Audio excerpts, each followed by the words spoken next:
ఒక ఒక న్యాయవాదిగా, ఒక న్యాయమూర్తిగా చేస్తున్న వ్యక్తిగా ట్రయల్ కేసుల్లో ఎటువంటి ఇబ్బందులు ఉంటాయి అన్న అంశము చాలా చిన్న అంశం అండి.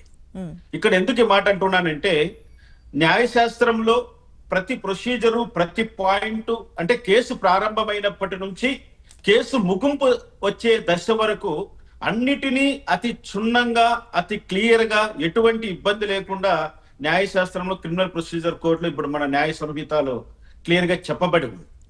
జస్ట్ జడ్జెస్, పబ్లిక్ ప్రాసిక్యూటర్స్ అవి ఫాలో అయితే చాలండి. అంతకు మించి ఇంకా ఇక్కడ ఎవరు కష్టపడాల్సిన అవసరం లేదు, ఎక్కువగా కాంట్రవర్సీలోకి ఇన్వాల్వ్ కావాల్సిన అవసరం లేదు, ఏమీ లేదు. ఇక్కడ జస్ట్ రూల్స్ ఫాలో అయితే చాలు.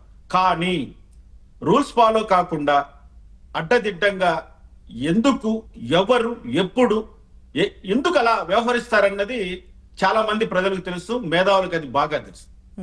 ఇక్కడ జగన్మోహన్ రెడ్డి గురించి మనం ప్రస్తావన చేస్తూ మాట్లాడుకోవాల్సి వస్తే, భారతదేశ న్యాయ చరిత్రలో ఇంతవరకు 12 సంవత్సరాల పాటు ట్రైల్లో ఒక్క స్టెప్ ముందుకు పడకుండా మేనేజ్ చేసుకుంటూ దాన్ని అలా నడుపుకుంటూ వస్తున్నటువంటి గనుల్లో జగన్మోహన్ రెడ్డి అతి ప్రమదుడు మన భారత న్యాయశాస్త్రం. ఒకటి గమనించాలంటే, జగన్మోహన్ రెడ్డి పైన కేసులు ఎలా ప్రారంభమయ్యాయి, జగన్మోహన్ రెడ్డి పైన బెయిల్ ఎలా వచ్చింది, జగన్మోహన్ రెడ్డికి ఛార్జ్ షీట్లు ఎలా ఫైల్ చేశారు, ఛార్జ్ షీట్ ఫైల్ చేసిన తర్వాత ఎటువంటి పరిణామాలు చోటు చేసుకున్నాయన్నది ఒక్కసారి లీగల్ గా మనం ఒక్కసారి చూస్తే, ఒక లీగల్ పెటర్నీకి సంబంధించిన వ్యక్తిగా నేను చాలా విచారం వ్యక్తం చేస్తున్నా. ఎందుకంటే రూల్ ఆఫ్ లా, న్యాయం ముందు అందరూ సమానమే అని చెప్పుకొని అటువంటి రాజ్యాంగాన్ని మనము పాటిస్తూ అమల్లో ఉన్నటువంటి ఈ క్రమంలో ఇటువంటి ఎగ్జాంపుల్స్ ప్రజల ముందరికి రావడం చాలా దురదృష్టకరం. ఒకటి గమనించాలండి, జగన్మోహన్ రెడ్డికి ఇచ్చినటువంటి బెయిల్ రద్దు చేయాలి.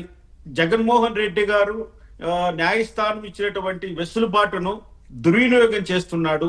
జగన్మోహన్ రెడ్డి గారు తనపైన వచ్చినటువంటి అభియోగాలలో నిర్దోషిగానో దోషిగానో నిరూపించబడ్డానికి ఆయన కోఆపరేట్ చేయట్లేదు, ఆయన సహకరించట్లేదు, ఆయన అనేక తప్పుడు మార్గాలు అనుసరిస్తున్నాడంటూ సిబిఐ వాళ్ళు మొదట ప్రారంభించారు.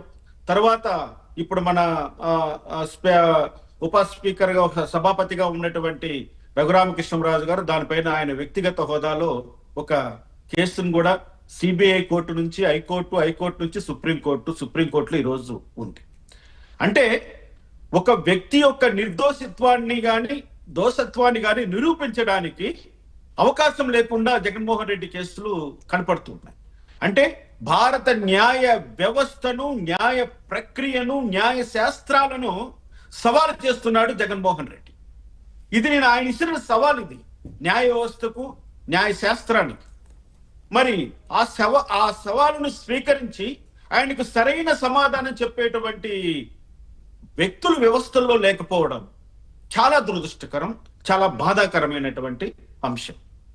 నిన్న కొన్ని ప్రశ్నలు లేవనెత్తింది గౌరవనీయ అత్యున్నత న్యాయస్థానం సుప్రీంకోర్టు. వాళ్ళు అంటున్నది ఏంటి, అసలు మొట్టమొదటిసారిగా రఘురామకృష్ణరాజుకు ఉన్న లోకల్ స్టాండ్ ఏంటి, థర్డ్ పార్టీ ఆయన యొక్క బెయిల్ క్యాన్సిలేషన్ అడగవచ్చా, మరి ఇంతవరకు ట్రయల్ ప్రారంభం కాకపోవడానికి కారణాలేంటి, తెలంగాణ హైకోర్టు ఇచ్చినటువంటి ఏదైతే ఆర్డర్స్ ఉంటుందో రోజువారీ విచారణ చేయమని చెప్పినటువంటి ఆ యొక్క ఆర్డర్ను కూడా సిబిఐ కోర్టు ఎందుకు ఇంప్లిమెంట్ చేయలేకపోతుంది. ఇన్ని ప్రధానమైనటువంటి ప్రశ్నలు మన ఉత్పన్నమయ్యాయి. వీటన్నిటికీ సమాధానం చెప్పవలసింది ఎవరు? సిబిఐ. సిబిఐ వాళ్ళు ఇంతవరకు రఘురామకృష్ణరాజు గారు వేసిన పిటిషన్ లో ఇంప్లీడ్ కాలేదు, అడిగినా కూడా ఇంప్లీడ్ కాలేదు. వాళ్ళు రెస్పాండెంట్ గానే కొనసాగుతున్నారు. పైగా 27వ తారీఖున ఏదో చెప్తాము, మాకు ఆ రోజు వరకు టైం కావాలి